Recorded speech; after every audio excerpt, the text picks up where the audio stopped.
Summary of the mind of the Kenichi Ohmae strategy analysis, the starting point. In this part of the book, its author Kenichi Ohmae refers to a brochure he received from a Japanese travel agency where he was invited to enjoy his favorite sport in the setting of natural beauty. Says the author that the brochure had a beautiful heading where he was invited to enjoy golf, tennis, archery, cycling, sailing and sailing, your favorite sport, in an ideal place to vacation. Kenichi Ohmae says that because he once worked as a tourist he knew how exhausting the trip from Tokyo to the Shima Peninsula was, but that he was curious. He says that the program was exhausting.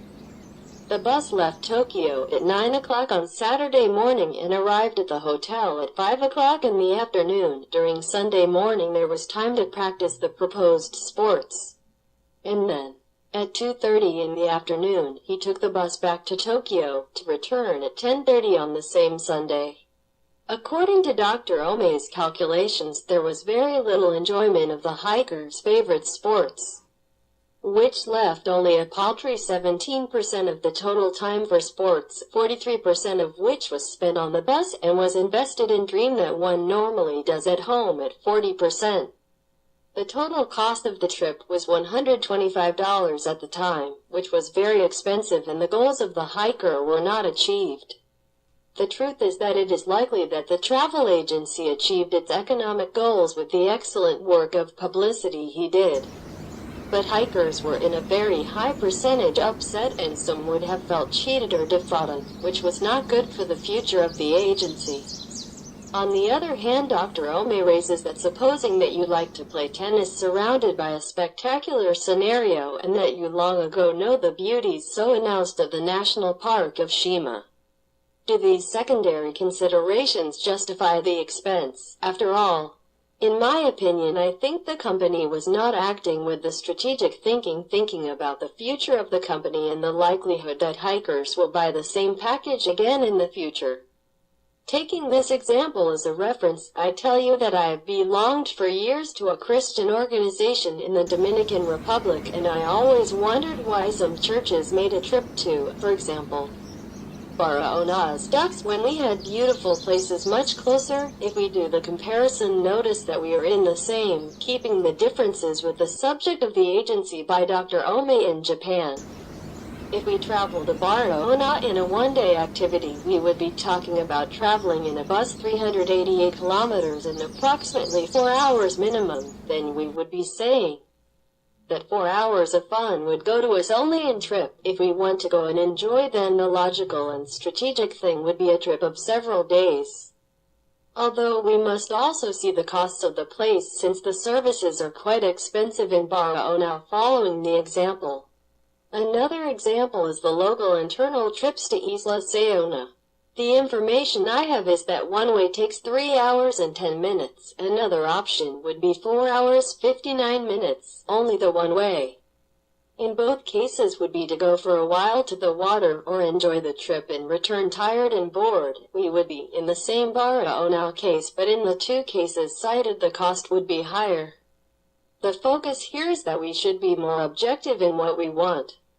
If in the case of a business is to grow, or if in the case of a Christian organization is that people feel like returning to repeat the activity with a happy face and not sadness, or that is eating a sour lemon, understanding that an activity is supposed to please the vast majority, because if only a minority is filled with euphoria, while the other party says, I do not return anymore, then it does not make sense, and there was nothing thought for benefits of all that is finally the goal of a strategic mind.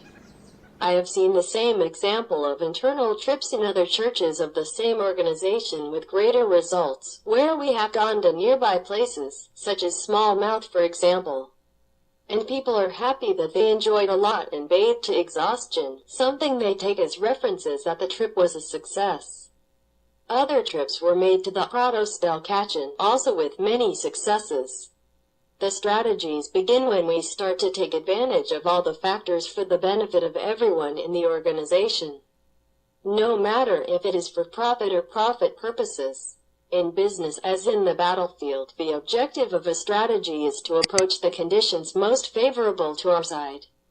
accurately judging the opportune moment to attack or withdraw, and always assessing correctly the limits of commitments or obligation that has been contracted, or word already given. Kenichi Ohmae. Now, if the estimates made before the battle indicate victory, it is because carefully calculated calculations show that your conditions are more favorable than the conditions of the enemy. If they indicate defeat, it is because they show that favorable conditions for the battle are minor. With a careful evaluation, one can overcome. Without her, he cannot. Many less chances of victory will be had by those who do not perform calculations at all.